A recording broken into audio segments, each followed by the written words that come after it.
Yo guys, what is going on? Blossom is back and welcome back to another episode of Top Drives and a continuation to the rarity changes of update 24.1. A couple days ago we talked about the commons and the downgrades and the upgrades and all the little changes. Well, today we're continuing the series where we're getting into the uncommon ranges. Now, if you remember from the first episode, I had this little thing at the bottom called my Blossom irritation level. Well, this is gonna be a continuation of that, okay? So the irritation level is gonna keep going up. So there's gonna be a little bit of a rant in this video as well, but I do believe it's warranted. I will give you my points. Let me know your thoughts and opinions in the description below, in the comments below as well. Anyway, I'm gonna turn on my camera and we're gonna get into the nitty gritty. Okay, now disclaimer: if I sound a little bit strange in the video, it's because I've got a little bit of a blocked nose. You know me, man. Blossoms and his immune system. It's made like a plastic pack. But anyway, let's talk about the changes that came in this update for the uncommons. Okay, got a lot of them going up to rare. We're gonna start with the Peugeot 106 Rally,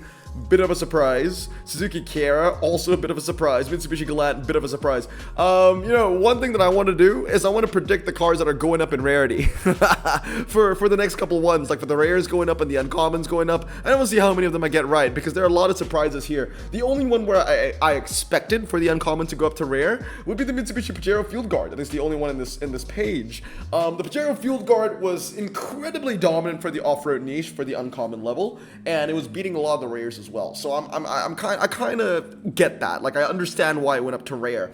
Some of the cars that I didn't really get was the Mercury Marauder and the Mazda Lantis. But the Marauder, okay, fine. It got a handling buff. It went from 72 stock to 74.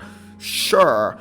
So that caps the first 6 cars moved up in rarity, but we move on to the next 6 over here. We've got a couple of dragsters with the Ford Mustang Boss 302, Challenger TA, Chevrolet Impala SS427. All of these are dragsters. They all have relatively high top speed. They're all kind of flirting with that 150 mile per hour top speed mark when you're fully upgrading them, and they all move up to rare. We got things like the Ford Transit that got a little buff in terms of handling, 70 to 72. That goes up to rare. We got the Subaru Rex that moves up with no statistical changes at all, and with the Cadillac Escalade that goes from standard tires to all surface. Now, speaking about standard to all surface, we continue that trend with the Mitsubishi L200 that goes up in RQ as well with no statistical changes. The Mitsubishi Galant AMG is another car that I kind of expected to go up to rare, so it's nice to see that included. The Coronet goes up in RQ. The Atenza Mazda Speed, now this one, great upgrade on this. Medium ground clearance and 90 handling now when you fully upgrade it. It got a massive handling buff. Goes from 77 stock to 81. That's huge, honestly. This used to be 85 fully upgraded in terms of handling, and now it's 90 in terms of fully upgraded handling, so that's pretty cool. Renault Sport Megane goes up in RQ as well and gets a handling buff from 74 to 76, and the Mercury Marauder goes up in RQ along with a handling buff from 72 to 75. Now, moving on to more changes, we've got the Honda SMX, the Holden Monaro, and the Buick Verano. The Buick Verano is a bit of a peculiar change, I would say, because it goes up in RQ, but it gets a handling cut from 78 to 74. Yes, the 0 to 60 increases, but that isn't really saying much for a car like this. As a front-wheel drive center tire car, the most important trait for a car like this is handling, and that's where it got its nerf. Now, moving on to changes, Ford Capri, I believe that goes from low ground clearance to medium. The Suzuki Mighty Boy, no changes at all, just the rarity, and that's it. Honestly, I don't think the Suzuki Mighty Boy was ever that good as an uncommon. It was decent in a hairpin and maybe some select tracks, but wasn't that dominant. I don't think it deserves to be a RQ38 rare kind of dominant.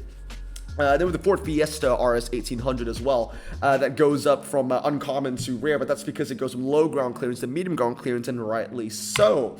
Now, ending out the changes are the most abhorrent ones in my opinion. The Mazda AutoZam AZ1, the Nissan Leaf Nismo, both cars RQ29 going up to 39, absolutely uncalled for, and I will tell you why in a bit. And then with the Saturn Sky as well. So, what do I think about these rarity changes? Well, considering that we waited for 2 years, honestly, I think that, the results that we got, the rarity changes that we received were heavily inconsistent, heavily superficial, and ultimately incredibly incompetent. And I am just really, really disappointed at, the final product that Hutch has released to the players with the rarity changes from the commons to uncommons. I'm afraid to see what the rarity change is going to be for the rares, super rares, and ultra rares.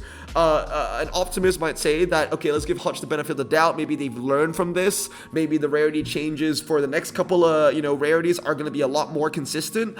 Having played this game, and I've worked with Hutch for a very long time now, I can tell you that I'd rather be a pessimist about it. Expect more disappointments to come. My irritation level is through the frickin' roof. And let me tell you why. Let me tell you why I think that the changes are inconsistent, superficial, and most importantly, incompetent. Okay? So we're going to start off with the drag changes. Okay? So 4 uncommons went up to rare.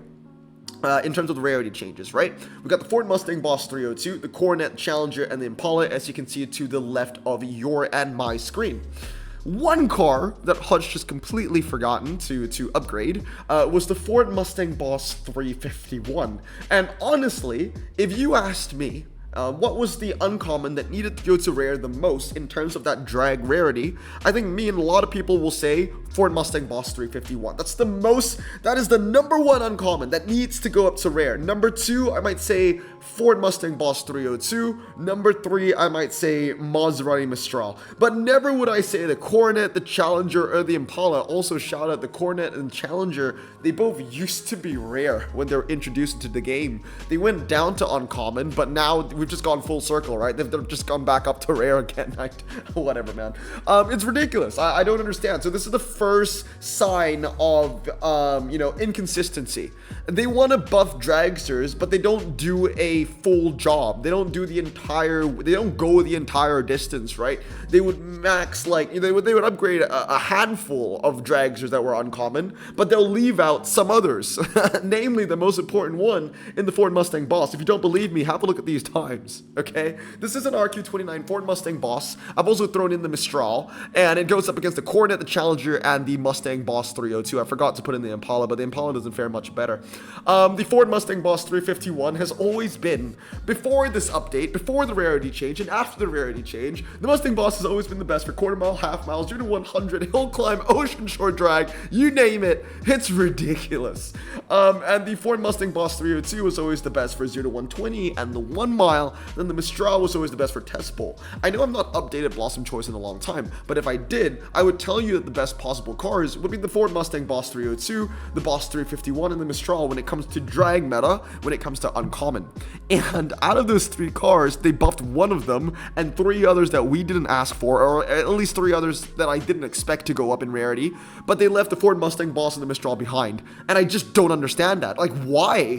Why, Hutch? I don't get it. What's with the inconsistency? The least you could do is, if you're going to buff the Coronet, if you really wanted to buff the Coronet and Challenger, you got to buff the Mustang Boss as well. In a perfect world, I would say buff the Mustang Boss 351, maybe the Mistral to 30, and keep the Coronet and Challenger behind, and the Impala behind, right? The Boss 302 can stay as a 32, maybe 31, but I just really don't understand the inconsistency here, right?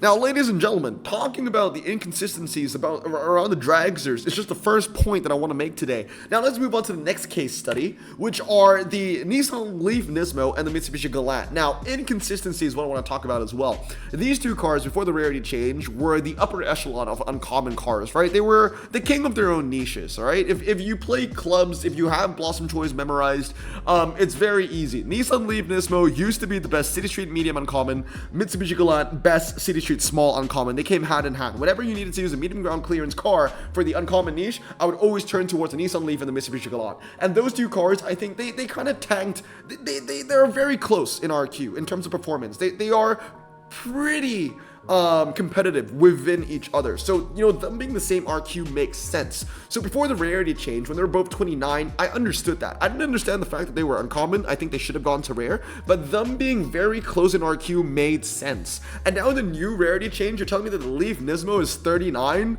and the Galant AMG is 33? There's a 6 RQ difference between these 2 cars now. Now, think about it this way. 6 RQ difference. Let me translate it in an epic context. A 6 RQ difference could be RQ 79 and an RQ 73. When you think about an RQ 79, let's say like a KTM Expo RR, put it up against an RQ 73 epic, right? You would expect the KTM RR to be better everywhere, right? I think it's fair. If a car is 6 RQ more expensive than another car, that more expensive car should be better, or at least 90% better, right? It shouldn't be competitive. Well, let me show you the times between these two cars. Does this look like these two cars deserve a 6 RQ difference? Look, like I said, I think that they both deserve going up to rare, but having a 6 RQ difference between these two cars is absolutely absurd. The Leaf Nismo, I would say, is a slightly better car than the Galant. Like, if the Galant was 33, the Leaf should be 34. Or if the Galant was 31, then the Leaf should be 32. Something along those lines, right? But there is no way that these cars should be 6 RQ apart being this competitive. The Galant is able to beat the Nismo on City Street Small, G-Force, twisty circuits, fast circuits, Caddy and Tour, Laguna Seca. It's insane. It's so inconsistent, I don't understand. And let's compare these cars within their new RQ, because they're getting eaten alive, okay? Let's start with the Nissan Leaf Nismo over here. I'm putting up against all the 39 RQ medium ground clearance, high ground clearance cars. It has the darkest reds. It is the worst car here in the comparison. It loses to the 37 Visa Lotus, and it can't even beat like the CSX or the Focus, loses to the Denali, loses to the Hornet. It's abysmal. The Leaf Nismo doesn't deserve to be 39.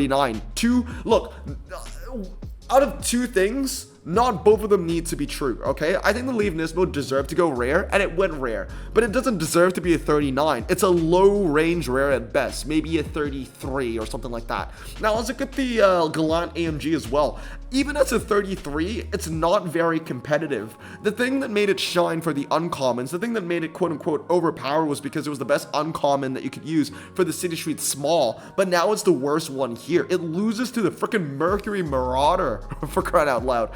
The Colt, loses to the Colt, the CRX, the Citroen BX, all of that is ridiculous. And I do believe that although these two cars deserve going up to rare, where they are with the rares is a little bit ridiculous. I think they're a little bit too expensive. I don't understand why they're so high up in RQ. In my opinion, the Galant AMG is a lot more competitive as a 32 to 31, and the Nissan Leaf Nismo is a lot more competitive as a 34 to 33. That makes a lot more sense to me, and that also means that these two cars, within their revised RQ, in my opinion, would also make them 1 or 2 RQ difference from each other, which makes more sense, because I don't think there should be 6 RQ, separating the Leaf Nismo and the Galant AMG. Look at this. This is a lot more consistent. The Leaf Nismo is able to beat a couple 34s and 33s and things like the hairpin and the karting. It doesn't beat on the City Street Small. It's okay in the medium. Same thing for the Galant AMG. Again, it loses its title as a good City Street medium car, but at least it's able to beat 31s on the G-Force and the Twisty Circuit and the Twisty Road and stuff like that. But I think that these two cars are definitely too high in their RQ right now, and it's really incompetent from the balancing team. I think it's just Robin, honestly, but it's just really incompetent. He's done a really half-assed job, and that's what I'm mad about. A lot of people are mad about the fact that they can't use their favorite cars anymore, like the AutoZam. They love the AutoZam. They love the Mighty Boy. It was such a great little meme, and I think a lot of people are mad that they can't use those cars anymore. The thing is, meta changes, and I'm completely okay with that, right? It breathes new life into the game, but at the same time, what pisses me off is, like I said, it's the inconsistency. It's how half-assed the job has been. Like, if you're gonna buff some dragsters, don't just buff some, buff all of them, right? Make it consistent. But yeah, honestly, it's just overcorrection. I do believe that, I'm only giving the Mustangs or the Mustang lack of upgrade and the Nissan upgrade and the Galant upgrade to rare. Those are merely examples of a bigger issue, and I think that a lot of the uncommons are just suffering from overcorrection. Some of them deserve to go up to rare, but by too much. They're going up by too much RQ. And some of their uncommons, they don't even deserve to be going up, in my opinion, but they went up regardless. And the overcorrection on just specific cars is ridiculous. But anyway, that's my rant. I'm really irritated. Let's talk about some changes, okay? Some stat changes. So first of all, this one's really ironic. So they buffed the Alpha 155, right? They lowered the 0 to 60 by 0.2. So it went from 8.7 to 8.5. RQ didn't change, which makes the Alpha 155 the premier City Street medium car for the uncommon range now. And the irony is that with this 0.2 decrease, it now beats the Mitsubishi Galant on like half or more than half of the track sets. It beats the Galant on medium, car park, G-force, indoor karting circuit, and slalom. And I think this is just like Hutch. Holy crap. Or not just Hutch, just whoever did the balance changes. Bro, honestly, on God, you are actually stupid. You are so stupid. You buffed the Mitsubishi Galant because it was too strong in your eyes. And I agree. I think the Mitsubishi Galant was pretty strong as an RQ29. I could see it going up. You buffed it up, but then you just turned the Alpha 155 into another Mitsubishi Galant. It just, you got rid of the Galant and you replaced it with a car that was just as dominant. It's just from a different country, from a different era. It's actually stupid. So, like, in the next rarity change, are people going to say, oh, the Alpha 155 needs to go up to rare now? Is that what we're going to do? And then when the Alpha 155 goes up to rare, they're just going to buff another RQ29 medium ground clearance car to make it beat the Alpha 155? It's so stupid. What am I supposed to say now? Am I supposed to say that Mitsubishi Galant AMG is just a terrible car now? It used to be so good, now it's terrible because it's losing to uncommons. Or is the Alpha 155 just overpowered now? It's stupid. It's so stupid. Some other changes. Cold Vista all-wheel drive. This thing got an RQ increase by 6. It went from 23 to 29. It has no stat changes. No stat changes. Nothing. Nothing at all. 0 to 60 didn't change. Handling didn't change. Weight didn't change. Top speed. No, nothing at all. Hutch just wanted to give it 6 RQ. That's it. That's freaking it. Some other changes. Mazda RX-7. Handling buff. +3. Pretty cool. That's 89 handling on an uncommon. That's pretty good. And RQ increased by 2 as well. Okay. We've got the Suzuki Splash. That got an RQ decrease by 3. Handling decreased by 4. So it goes from 75 to 71. We've got the Lagonda. Lagonda got a lot of changes. 0 to 60 decreased by almost a second. Went from 8.8 to 7.9. Handling stayed the same. Top speed increased by 5. Went from 143 to 148. And the weight increased. It goes from a boat to a slightly heavier boat, from 2 tons to 2 tons, 2025 to 2064. And of course, the RQ has also increased by 6. Now, moving on to some other changes, the Renault Sport Twingo GT handling has increased by 1, but although the handling increased, the RQ decreased by 2. Sure. And also the photo change has gone from a blueberry to an orange, so that's pretty cute. Now, moving on to another change, Opel Vectra GSI handling has increased by 3. And yet the RQ has decreased by 1. I think that this car is going to be pretty decent now, especially when it comes to like UK wet kind of tracks, you know, with that 84 handling. Sorry, there's a bit of a hiccup there. 84 handling, 4-wheel drive, medium ground clearance. Yeah, I think I can see this car being pretty useful now. And also, it's cheaper to use now for some reason. Also, some other changes. The Fiat Stilo. Okay, interesting one. Handling has increased from 74 to 77. That would be 82 max to 85 maxed. RQ has also increased by 3. Then we have the Chrysler Town and Country. They got a massive rework as well. 0 to 60 decrease by 1.6 seconds. So it went from 9.8 to 8.1. Handling has increased by 2. MRA has decreased from 52 to 43, or in other words, it has gone from crap to even more crap. And the RQ has increased by 7 points. Now, moving on from the Chrysler Town and Country, we've got the Chrysler Laser XT. Now, this one's a little bit sad, but I understand where this is coming from because, you know, an American car from the 80s should never be getting 86 handling fully upgraded. Let's be real here. But the handling has decreased by 4. RQ only decreased by 1, though. Surprising. You know, a handling decrease of 4 is really significant. And for the RQ to only go down by 1 is really quite surprising. Some other changes include the BMW 730i, handling increased by 5, RQ increased by 2, so it goes from 23 to 25. That's a pretty big handling buff. 5 is no joke. Then we have the Dodge Caravan RT. The handling is decreased by 2, but there are no RQ changes. I think this is valid because coming into this rarity change and coming into this update, the Dodge Grand Caravan was overrated. I mean, it was not overrated, sorry, it was overpowered. It was either going to go up to rare or it was going to get nerfed, and it got nerfed, and it stayed in RQ, and I understand that. Like, it's still a good RQ29, even with the handling cut. It's a strong car. It's definitely a strong car. So, yeah, definitely valid for this one. I can see why the RQ didn't change. Some other changes include the Peugeot 3008. Handling is increased by 5. RQ increased by 3. That's not bad. It's AT handling. Front-wheel drive standard tires with traction control and ABS. And with the Ford Thunderbird Turbo Coupe, handling is increased by 2. Goes from 72 to 74.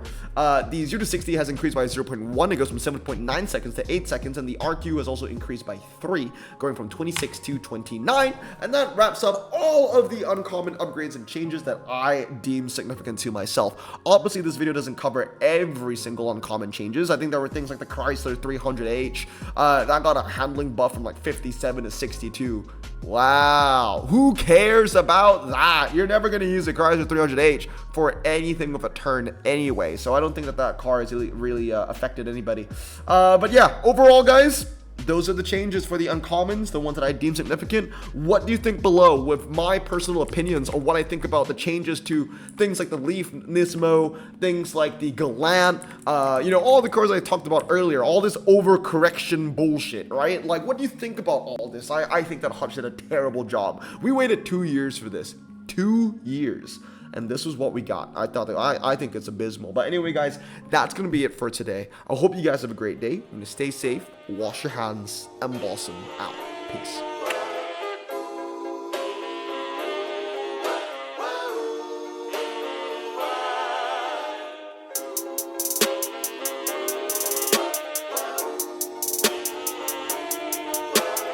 Bro, this song just makes me so happy.